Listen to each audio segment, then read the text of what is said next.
예, 여러분 반갑습니다.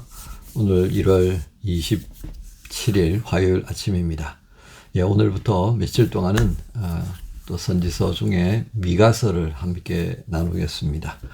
오늘 미가서 1장 가운데에서 저희가 함께 봉독할 부분은 1절부터 7절까지 말씀 함께 하겠습니다. 1절부터 7절까지입니다. 유다의 왕들 요담과 아하스와 히스기야 시대의 모레셋 사람 미가에게 임한 여호와의 말씀 곧 사마리아와 예루살렘에 관한 묵시라. 백성들아 너희는 다 들을지어다. 땅과 거기에 있는 모든 것들아 자세히 들을지어다. 주 여호와께서 너희에게 대하여 정언하시되 곧 주께서 성전에서 그리하실 것이니라. 여호와께서 그의 처소에서 나오시고 강림하사 땅의 높은 곳을 밟으실 것이라. 그 아래에서 산들이 높고 골짜기들이 갈라지기를 불 앞에 밀초 같고 비탈로 쏟아지는 물 같을 것이니 이는 다 야곱의 허물로 말미암음이요 이스라엘 족속의 죄로 말미암음이라. 야곱의 허물이 무엇이냐? 사마리아가 아니냐? 유다의 산당이 무엇이냐? 예루살렘이 아니냐? 이러므로 내가 사마리아를 들의 무더기 같게 하고 포도심을 동산 같게 하며 또 그 돌들을 골짜기에 쏟아내리고 그 기초를 드러내며 그 새긴 우상들은 다 부서지고 그 음행의 값은 다 불살라지며 내가 그 목상들을 다 깨뜨리리니 그가 기생의 값으로 모았은즉 그것이 기생의 값으로 돌아가리라. 아멘. 오늘 말씀 제목은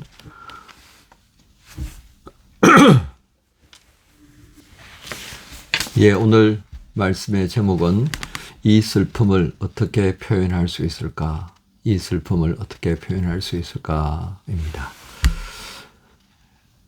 오늘 그 미가서에 등장하는 예언자 인물은 이름은 미가라고 하죠, 그죠? 근데 이 미가라고 하는 말은 여호와 같으신 분이 누구입니까? 여호와 같으신 분이 누구입니까? 이제 이런 표현의 줄인 말입니다. 그러니까 히브리 말로 하면 미가 야후 이렇게 될 수 있겠습니다. 그러니까 미가서에 어떤 담겨 있는 말씀의 내용들을 미루어 짐작할 수 있겠다, 그죠? 자, 미가는 남왕국 유다 출신의 예언자입니다. 그러면서 요담, 그 다음에 아하스, 히스기야, 이스라엘의 역사를 보면 북왕국은 마지막 시기, 그 다음에 유다로서는 이제 끝을 향해 가는 그런 북왕국보다는 조금 더 남은 시기 이렇게 볼 수 있겠고요. 또 이사야와 같은 시기에 활동했던 선지자로 말할 수 있고요.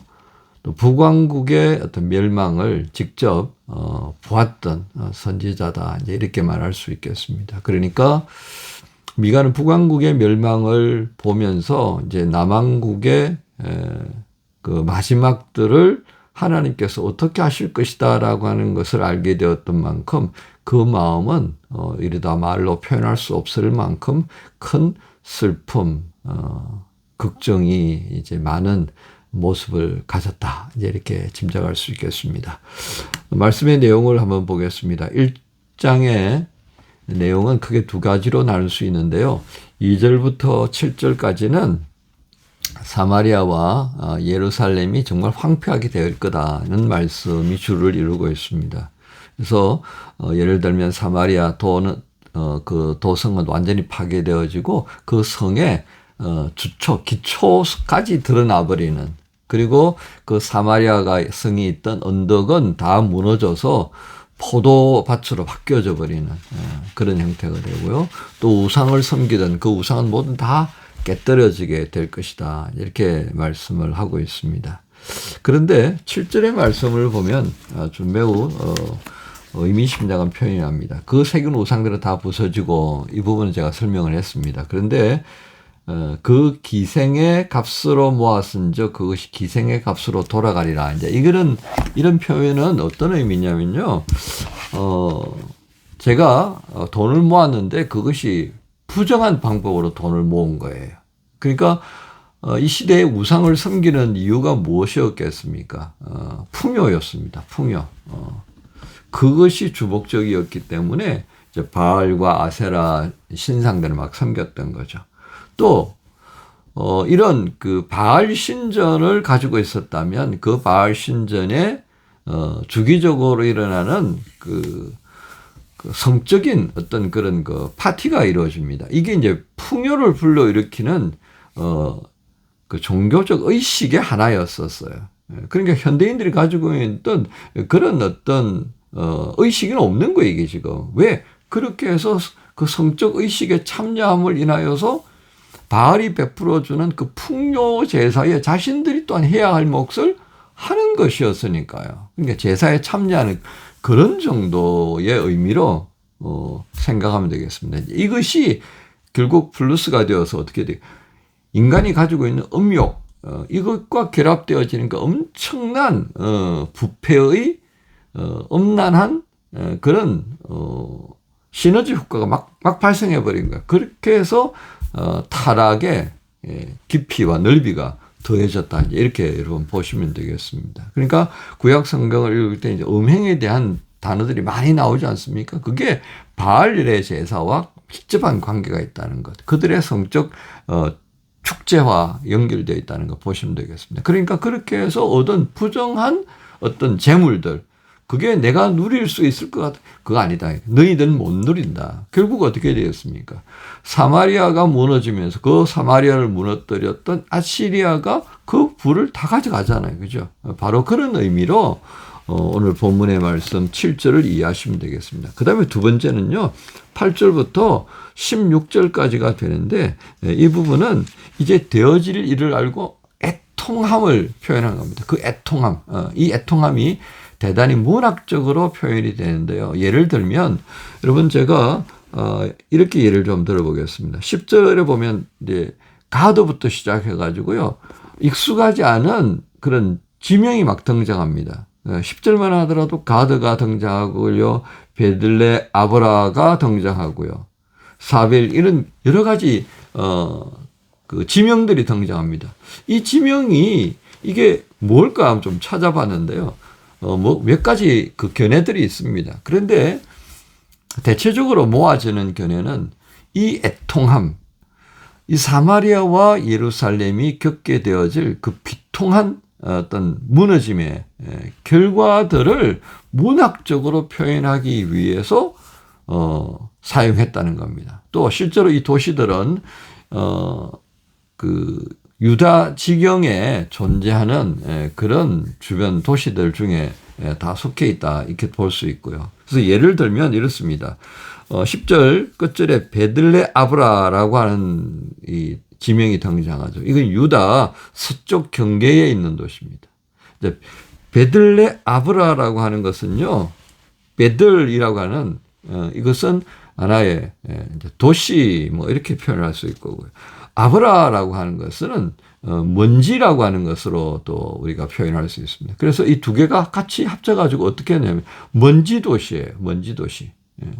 그 먼지 도시라고 하는 이 지명을 가지고 있는데요. 그 다음에 어떻게 문장이 이어지냐면 베들레 아브라에서 티끌에 굴러도다. 티끌이라고 하는 이 아프라라고 하는 단어가 되는데요. 이 아파르라고 하는 것이 사실은 티끌을 의미해요. 그러니까 우리가 앞에서 지명에서 봤던 아브라도 이 아프라에서 왔거든요. 그러니까 반복의 같은 의미를 가지고 있는 단어들을 반복함을 통하여서 그러니까 이제 직역을 하면 어떻게 되겠습니까?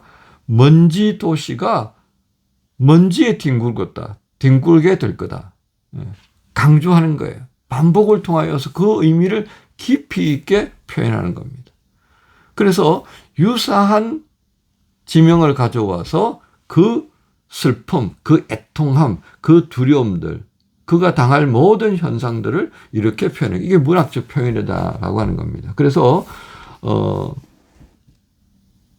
8절부터 등장하는 이 표현의 결국 결론은 어떻게 됩니까? 그만큼 하나님의 심판 앞에서 이제 사마리아가 그렇게 되어질 거고 유다도 이렇게 되어질 거야 라고 하는 것을 표현하고 있습니다. 그러니까 장차 맞이할 이 유다의 어떤 고통, 슬픔이 어느 정도일까를 짐작하게 해주잖아요. 반복한다는 것은 그만큼 고통스럽다는 뜻이겠죠. 자, 그 다음에 16절의 말씀을 보면요. 자식으로 인하여 내 머리털을 깎아 대머리가 되게 될 거다. 이스라엘법에는요, 제사장들은 머리를 밀면 안 돼요. 그 대머리라고, 이제 한다면, 뭐, 이방인들 또는 뭐, 우상숭배자들 뭐, 이런 식으로도 이제 이야기 될 수 있는데요. 근데 이제 평민들은 때때로 머리를 밀어야 될 때 있잖아요. 그죠? 피부병 있으면 머리 다 밀어야 돼요. 그죠? 법으로 그렇게 돼 있어요. 피부병 있으면 다 밀고요. 자, 서원한 나실이 아니면 또 머리를 뭐 그렇게 또 뭐 길들지 않아도 되는 이런 법들이 있잖아요. 근데 오늘 여기에 어떤 의미로 쓰여졌습니까? 자식들이요 포로로 잡혀가는 겁니다. 자식들이 포로로 잡혀가니까 그 슬픔이 얼마나 크겠습니까? 그 상심함이 얼마나 크겠습니까? 그렇게 그 이유로 인하여서 머리가 대머리를 만드는 겁니다. 사실 이 머리는요, 이스라엘 백성들에게 있어서 자신들이 가지고 있는 어떤 자부심, 영광, 뭐 이런 권위, 이런 의미예요. 근데 그것이 하나도 의미 없게 돼버렸다. 왜? 자식이 없어져 버렸으니까. 그러니까 빡빡머리가 돼버린다. 그 말이죠.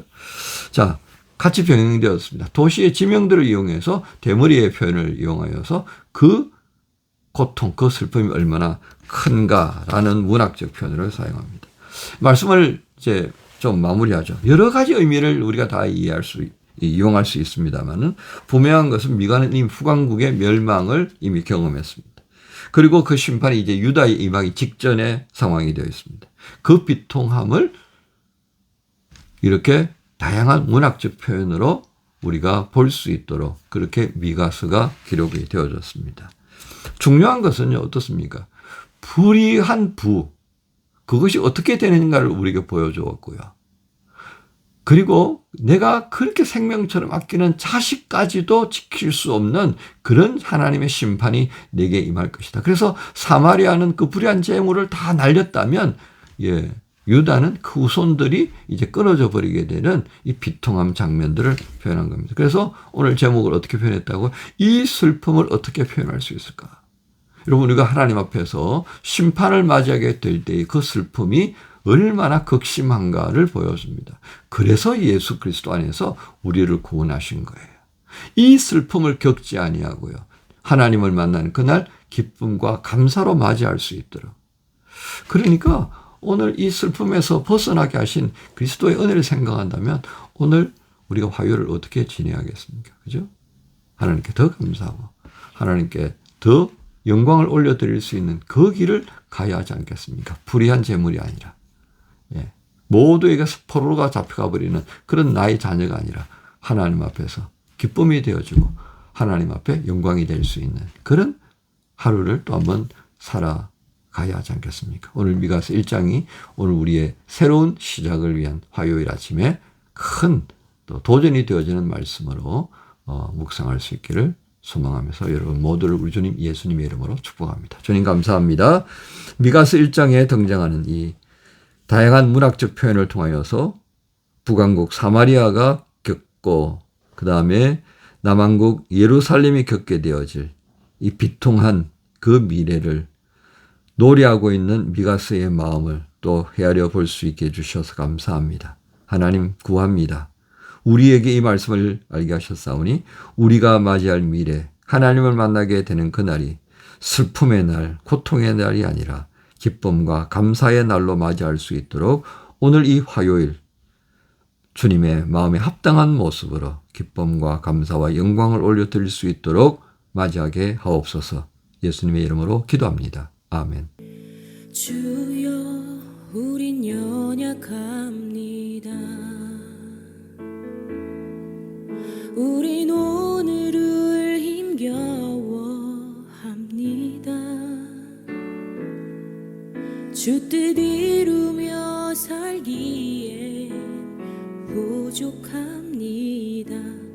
우리 우린 연약합니다. 주여 우린 넘어집니다. 오늘 하루 또 실수합니다. 주의 긍휼을 구하는 죄인입니다. 우린 주만 바라봅니다.